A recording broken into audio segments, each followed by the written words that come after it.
Hello everyone, welcome to true IAS. इस lecture में हम लोग बात करेंगे कि वेटलैंड्स और लेक्स के बीच में डिफरेंस क्या होता है। देखो, जो लेक्स होती है ना, वो उनकी जो इम्पोर्टेंस होती है काफ़ी कम होती है इकोसिस्टम के अंदर। क्यों? सबसे बड़ा इसका रीज़न तो यही होता है ना श्रेया, कि ये एनक्लोज होती है। जब ये एनक्लोज होती है तो इसका जो न्यूट्रिएंट फ्लो होता है, न्यूट्रिएंट साइक्लिंग होती है, या फिर इसमें न्यूट्रिएंट रीसाइक्लिंग भी जो होती है वो बहुत पुअर होती है ना। स्टिल वाटर रह जाता है ना इसका। तो जैसा का जैसा पानी, मतलब मान लो कि ये गड्ढा है और मतलब धरती के अंदर कुछ प्रक्रिया हुई जिसकी वजह से एक हिस्सा उसका थोड़ा सा नीचे दफन हो गया, झुक गया, गड्ढा बन गया।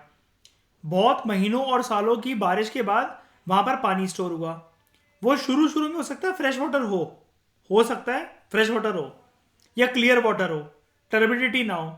लेकिन अब तो वो एक जगह जमा ही है ना। तो कुछ सालों के बाद वो हो सकता है वहां पर एल्गल ब्लूम हो जाए, न्यूट्रिएंट वो पानी रहे ना, फ्रेश वाटर से सॉल्ट वाटर के अंदर कन्वर्ट हो जाए, ठीक है, एंड उसकी प्रोडक्टिविटी ऑलमोस्ट जीरो हो जाए। पॉसिबिलिटी है कि नहीं है बताओ? लेक के बारे में मैं सही डिफाइन कर रहा हूं कि नहीं कर रहा हूं?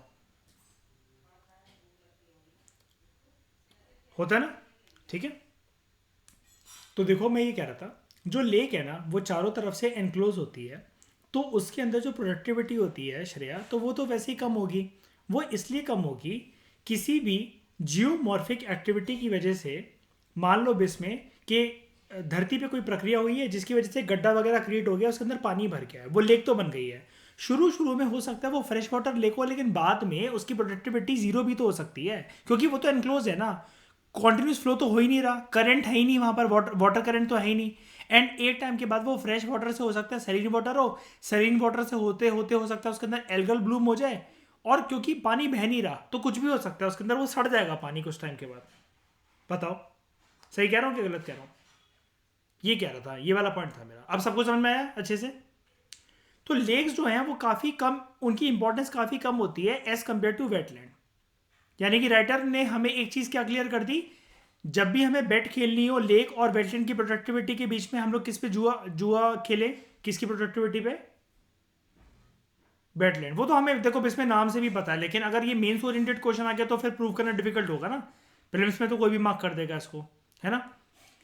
अच्छा, ये वाली जो प्रोडक्टिविटी की हम लोग बात कर रहे हैं, इंपॉर्टेंस की बात कर रहे हैं, किस व्यू पॉइंट से कर रहे हैं? We are discussing it from the view point of ecosystem and biodiversity conservation. Lake में हो सकता है कि इकोसिस्टम बहुत ज़्यादा वेरिड और वैरायटी की फॉर्म का, और बायोडाइवर्सिटी कंजर्वेशन अच्छा हो सकता है, यानी कि जो जीव जंतु या फिर जो फ्लोरा एंड फॉरेन स्पीशीज वहां पर मिलेंगे उनकी कंजर्वेशन बहुत अच्छे से रहेगी वहां पर। क्या बताओ, लेक्स के अंदर?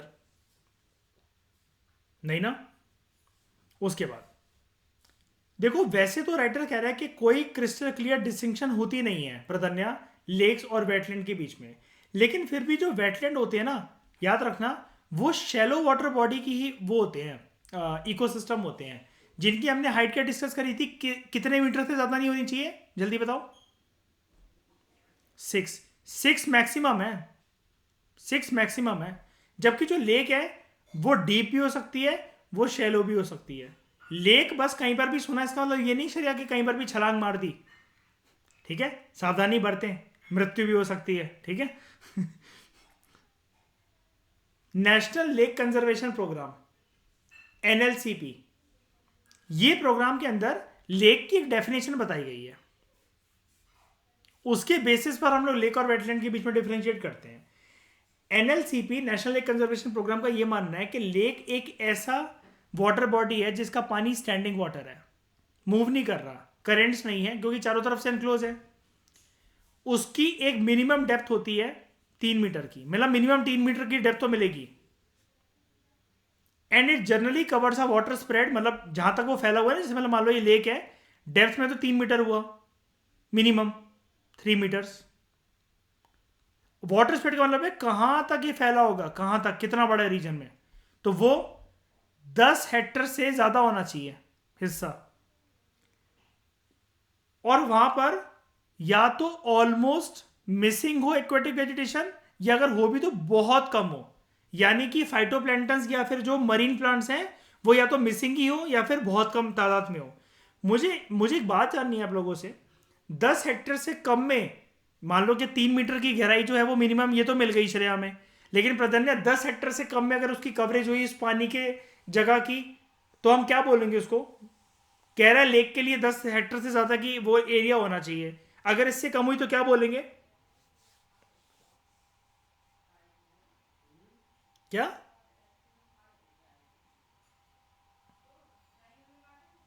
वेटलैंड कह रहे हो आप इसमें?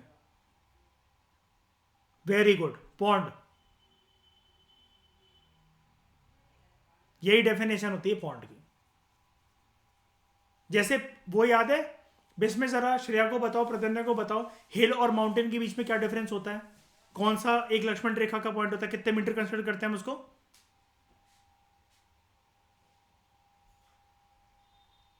600 मीटर्स। 600 मीटर तक क्या होता है जिसकी हाइट कोनिकल हो? हिल। 600 मीटर तक जिसका जो टॉप हो वो फ्लैट हो, प्लेट्यू। उसके बियॉन्ड अगर हम लोग बढ़ जाएंगे ऊपर तो वो क्या बन जाएगा? माउंटेन। ठीक है। मैं बार बार रिपीट इसलिए कर देता हूँ शायद एक लेक्चर के अंदर ये, क्योंकि फिर सारी चीज़ें मिक्स नहीं होनी चाहिए दिमाग के अंदर, है ना? जो वेटलैंड है जनरली वो 3 मीटर से कम गहरा होता है, generally less than 3 metre deep over most of the area. लेकिन वेटलैंड की एक खास बात होती है, लेक के अंदर क्या न्यूट्रिएंट्स वगैरह होते हैं क्या? बताओ। अगर होते होते तो ये लिखा होता कि एक्वेटिक वेजिटेशन या तो मिलेगी नहीं, या मिलेगी तो बहुत कम मिलेगी। बताओ, ये न्यूट्रिएंट रिच वाटर की निशानी है क्या ये? बिल्कुल नहीं। वेटलैंड जो होती है they are rich in nutrients. Nutrients कैसे डिराइव करती है? From the surroundings and their sediments, as well as sunlight की प्रक्रिया जो अभी मैंने आपको बताई वो होती है अगर किसी किसी वेटलैंड्स के अंदर, तो फोटोसिंथेसिस भी कैरी आउट हो सकता है।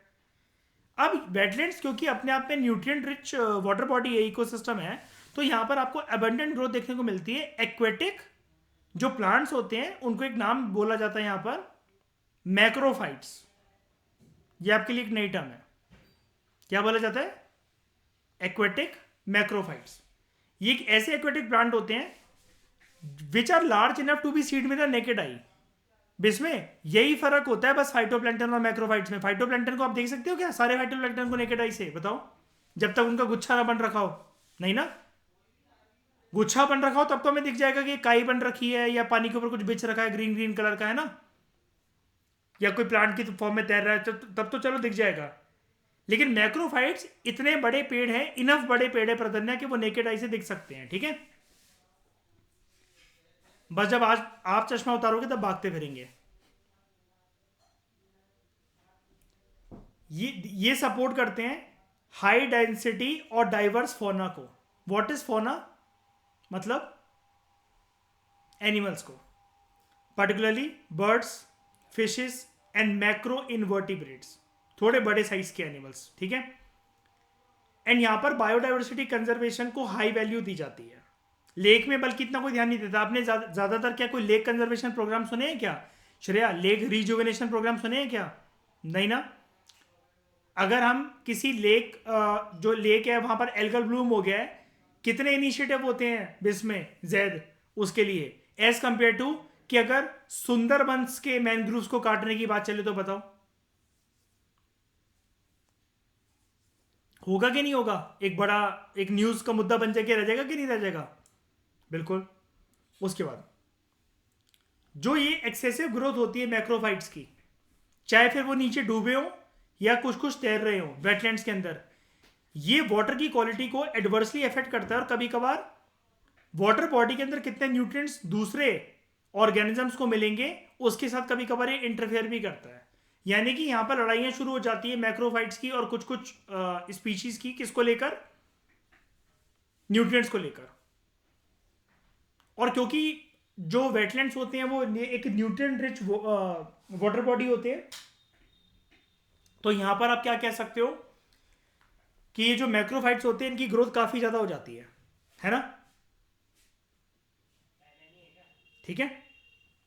एंड आपको पता है ना, जब भी प्लांट की ग्रोथ ज्यादा होने लग जाए पानी के अंदर तो एक खतरा होता है क्या? आगे चलकर ये किस चीज में कन्वर्ट हो सकता है?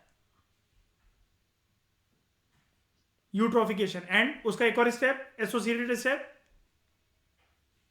Algal Bloom. शाबाश ईशा।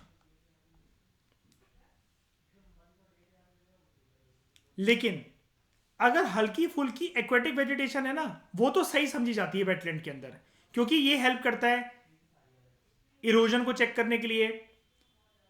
जो वाइल्ड लाइफ होती है, जो फोना होता है, उसका हैबिटेट बनकर रह जाता है और वाटर क्वालिटी को इंप्रूव भी करता है। जैसे मैनग्रोव्स इंपॉर्टेंट है कि नहीं है बताओ, है ना? लेकिन पूरे के पूरे पानी के ऊपर मैनग्रोव ही मैनग्रोव बिछ जाए हर जगह पर, तो ये खतरे की निशानी है कि नहीं है बताओ? ठीक है।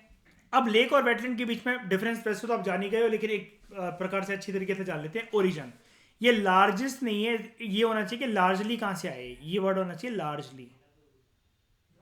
ठीक है। ये टेक्टोनिक फोर्सेस की वजह से होता है, फ्लूवियल एक्टिविटीज की वजह से, जियोमॉर्फिक एक्टिविटी की वजह से, या वाटर टेबल में इंक्रीज होने की वजह से लेक बनती है। टेक्टोनिक और जियोमॉर्फिक एक ही चीज होती है। धरती के अंदर कुछ प्रक्रिया हुई, अभी मैंने आपको बताया ना कि कुछ ना कुछ एक मान लो टेक्टोनिक प्लेट्स खिसक गई और गड्ढा वगैरह क्रिएट हो गया वहां पर। और फ्लूवियल का मतलब ये होता है कि किसी एक जगह पर पानी भर गया, उसी गड्ढे के अंदर मान लो कि पानी भर गया। मैंने अभी आपको बताया ना कि जो गड्ढा है पानी भर गया, बहुत सालों में वहां पर बारिश हुई या कुछ भी हुई, उसकी वजह से लेक बन गई। और जियोमॉर्फिक का एक मतलब और है, धरती के अंदर कुछ होना चाहिए, लेकिन जरूरी नहीं कि वो अंदर से ही हो। जैसे बड़े सारे मीटी और मीटरॉइड के इंपैक्ट की वजह से भी जैद लेक बन जाती है ना? कोलार लेक महाराष्ट्र में ऐसी बनी है ना, लोलार लेक, है ना?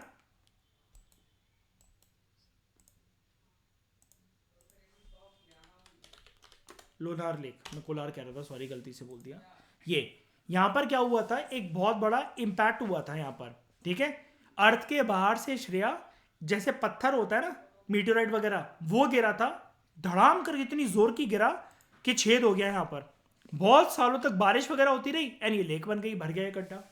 लेकिन क्या इसकी प्रोडक्टिविटी को आप अच्छा कहोगे क्या, बताओ? नहीं ना। इसका वाटर भी देखो ग्रीन से पिंकिश रेडिश होता चला जा रहा है। लेकिन सरकार इसके लिए कुछ बहुत बड़े लेवल पे इनिशिएटिव ले रही है क्या अब इसमें, एज कंपेयर टू अगर सुंदरबंस के अंदर कुछ हो जाए तो? नहीं ना।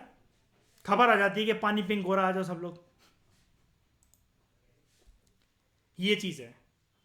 वेटलैंड जो होते हैं, ये बेसिकली इनकी जो फॉर्मेशन होती है, ओरिजिन होता है, it is mostly fluvial in nature and residual lake से ये बनता है बेसिकली। रेसिडुअल लेक का मतलब ये होता है, जो रेसिड्यूज होते हैं ना, रेसिड्यूज का मतलब जो सेडिमेंटेशन की प्रक्रिया होती है ना, सेडिमेंटेशन, जो आसपास के सेडिमेंट से चट्टाने वगैरह हैं टूट टूट के बिखर गई और एक गड्ढा बन गया वहां पर, फिर उसके अंदर पानी भर गया, इसको बोला जा रहा है, ये कंबाइंड फॉर्म में बोला जा रहा है फ्लूवियल और रेसिडुअल लेक्स को एक शब्द में। ठीक है। यानी कि आसपास की कोई चीजें थी, जो जगह थी, चट्टाने वगैरह थी, वो चटकी, टूटी, गड्ढे बन गए। ठीक है। एंड गड्ढे वगैरह बनने के बाद वहां पर पानी भर गया। तो आंध्र प्रदेश के अंदर जो कोलेरू लेक है वो ऐसी बनी है। ठीक है।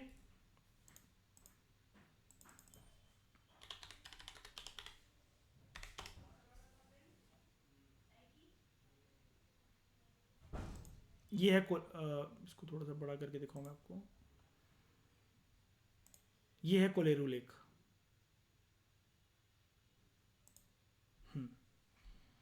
आसपास पे क्या हुआ, ये जितनी भी जमीन थी, इसका सेडिमेंटेशन होते होते गायब होने लग गई एंड पानी ने इसके ऊपर जगह घेर ली पूरी की पूरी। ठीक है। तो ये लेक बन गई अपने आप में। समझ गए? नाम सिर्फ इसका आ रहा है, कोई बहुत महान नहीं है, कोई बहुत सुंदर जगह नहीं है ये। यहां पर जाके प्रत्येक कोई रोमांटिक मूवमेंट्स नहीं सूझेंगे आपको, ये यही सब दिखेंगे।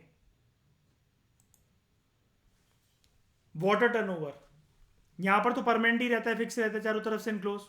यहां पर परमानेंट भी हो सकता है, टेम्पररी भी हो सकता है। वाटर लेवल के अंदर कितना चेंज होता है, काफ़ी कम चेंज हो जाता है।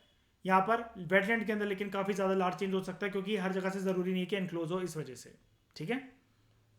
और बढ़ भी सकता है पानी एकदम से, अगर पीछे से नदी की वजह से, अगर वो क्या कहते हैं, जो पानी हो उसका जो गश हो वो ज़्यादा हो, तो ये बढ़ भी सकता है पानी का जो लेवल है यहाँ पर।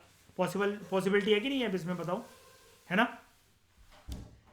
थर्मल स्ट्रेटिफिकेशन, थर्मल स्ट्रेटिफिकेशन का मतलब ये होता है, जैसे अगर हम लोग लेक के अंदर जा रहे हैं और 3 मीटर से जाते जाते और गहराई में जा रहे हैं और इसके लेवल जो है बदल रहा है, मतलब level A, level B, level C, level D. Thermal regulation का ये स्ट्रेटिफिकेशन, सॉरी, थर्मल स्ट्रेटिफिकेशन का मतलब ये है कि क्या पानी का टेम्परेचर बदलेगा अलग अलग लेवल पे? यस, बदलेगा। वेटलैंड में जनरली किसी भी लेवल पे आप चले जाओ, एक तो उसकी गहराई इतनी होती नहीं है शरिया, तो जो टेम्परेचर होता है ना, हर एक लेवल पे सेम ही होता है ऑलमोस्ट। ये वाला पॉइंट इंपॉर्टेंट है काफ़ी ज़्यादा, ठीक है। थर्मल स्ट्रेटिफिकेशन, स्ट्रेटिफिकेशन का मतलब होता है layering, A B C D के बॉटम से लेकर आप टॉप तक आए। लेक में आपको टेम्परेचर बदलता हुआ दिखेगा, फील होगा, वेटलैंड में नहीं होगा।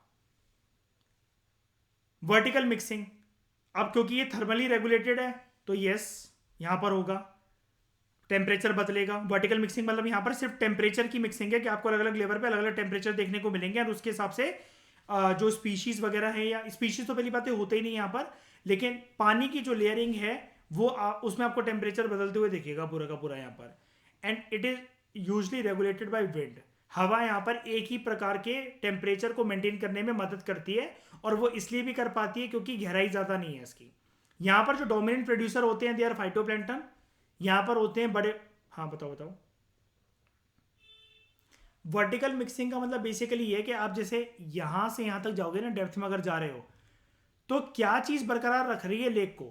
लेक को कोई चीज बरकरार रख नहीं रही। लेक में तो चेंजेस हो रहा है थर्मल रेगुलेशन की वजह से। यहां पर तो टेम्परेचर बदलेगा, यहां पर इतना डिग्री सेल्सियस, यहां पर इतना डिग्री सेल्सियस, यहां पर इतना डिग्री सेल्सियस।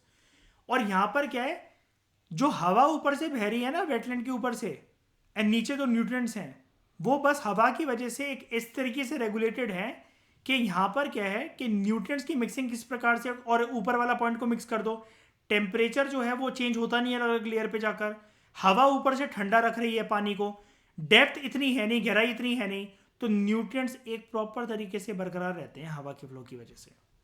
आपको पता है पानी के ऊपर जब भी हवा जो बहती है तो वो ठंडा ही करती हुई जाएगी उसको, पूरे का पूरा आसपास के पूरे रीजन को। लेकिन यहाँ पर क्या है कि हवा ना ऊपर ऊपर तक जो है वो गर्मी दिखाएगी, यहाँ पर कोई ज्यादा हवा ठंडा नहीं कर पाएगी। लेकिन लेक अगर ज्यादा गहराई पर है, उसकी डेप्थ में जाओगे तो ठंडकपन महसूस हो सकती है। लेकिन क्योंकि लेक है और डेप्थ में हो सकती है, हाइट चेंज हो सकती है, वर्टिकल मिक्सिंग अलग तरीके से हो सकती है, तो वर्टिकल मिक्सिंग की वजह से थर्मल स्ट्रेटिफिकेशन भी अलग अलग हो सकता है। लेकिन वेटलैंड इतना गहरा होता ही नहीं है, तो वहां पर वर्टिकल मिक्सिंग ऐसा कुछ होती नहीं है। एंड जो टेम्परेचर होता है वो भी चेंज नहीं होता। न्यूट्रिएंट्स एक ही तरीके के पूरे वेटलैंड में देखने को मिलते हैं। यानी कि अगर एक वेटलैंड प्रोडक्टिव है, हर एक गहराई पे जाकर वो प्रोडक्टिव मिलेगा आपको वो। लेकिन लेक हर एक गहराई पे जाकर प्रोडक्टिव नहीं मिलेगी आपको, तभी तो लिखा हुआ था यहाँ पर लेक के बारे में, there might be some aquatic vegetation, या फिर हो सकता है बिल्कुल भी ना हो। लेकिन वेटलैंड के अंदर एक जगह पर है तो सारी जगह पर होगी फिर वो उस पूरे वेटलैंड में। समझ गए? ठीक है। डोमिनेंट प्रोड्यूसर यहां पर होता है फाइटोप्लैंक्टन, माइक्रोस्कोपिक प्लांट्स, यहां पर होते हैं मैक्रोफाइट्स। इनको आप नेकेड आई से देख सकते हो क्या? अभी मैंने ऊपर बताया ना, है ना, बड़े साइज के होते हैं। यहां पर ये देखो मार्क कर रखा मैंने, aquatic plant large enough to be seen with the naked आई।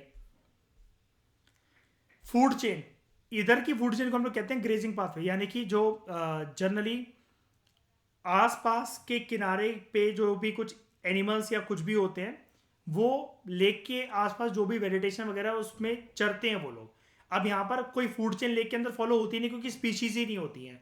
तो ग्रेजिंग पाथ में मतलब ये कहा जा रहा है कि लेक के आसपास का जो रास्ता होता है वहां पर अगर कोई घास फूस हो तो एनिमल सिर्फ उसको चरेंगे और यहाँ पर सिर्फ पानी पी लेंगे वो उसका, बस इतना ही रोल है इसका। लेकिन यहां पर होता है डेट्रिटस पाथवे। यहां पर जो एनिमल सड़ेंगे, गलेंगे, पेड़ पौधे मरेंगे, उनका इसी के अंदर डिकम्पोजिशन भी होगा। डिकम्पोजिशन हो सकता है, अभी हमने पढ़ा प्रीवियस लेक्चर के अंदर, स्लो होगा वो, पीटलैंड बन सकता है वहां पर, लेकिन डिकम्पोजिशन फिर भी होगा। डेट्रिटस का मतलब होता है डिकम्पोज अच्छे से होंगे, डेड बॉडीज बनेंगी यहाँ पर, एंड उसके ऊपर फीड दूसरे माइक्रो ऑर्गेनिजम्स करेंगे। लेक के अंदर जब कुछ है ही नहीं तो ऐसा कुछ होता ही नहीं है। मैक्रोफाइट्स को ही मान लो, अगर ये सड़ेंगे और वो करेंगे प्रॉपर तरीके से तो डिकम्पोज नहीं हो पाएंगे, लेकिन कुछ तो होंगे ना डिकम्पोज, बताओ। एंड जब ये डिकम्पोज अगर हो रहे हैं तो दूसरे माइक्रो ऑर्गेनिजम्स को इनकी बॉडीज के ऊपर फीड करने का मौका मिल रहा है कि नहीं मिल रहा है? उनका खाना बन रहा है कि नहीं बन रहा है? इनकी डेड बॉडी, इनकी प्रोडक्टिविटी, क्योंकि कुछ यहां पर मिलता ही नहीं, न्यूट्रिएंट्स होते ही नहीं, तो काफी लो होती है, इनकी प्रोडक्टिविटी हाई होती है। इनका जो ट्रॉपिक स्टेटस होता है वो अभी हम अगले लेक्चर में डिस्कस करेंगे। वैसे इनका ट्रॉपिक स्टेटस होता है, नाम जान लो सिर्फ, क्लियर हो जाएगा पूरा का पूरा, ओलिगोट्रॉपिक।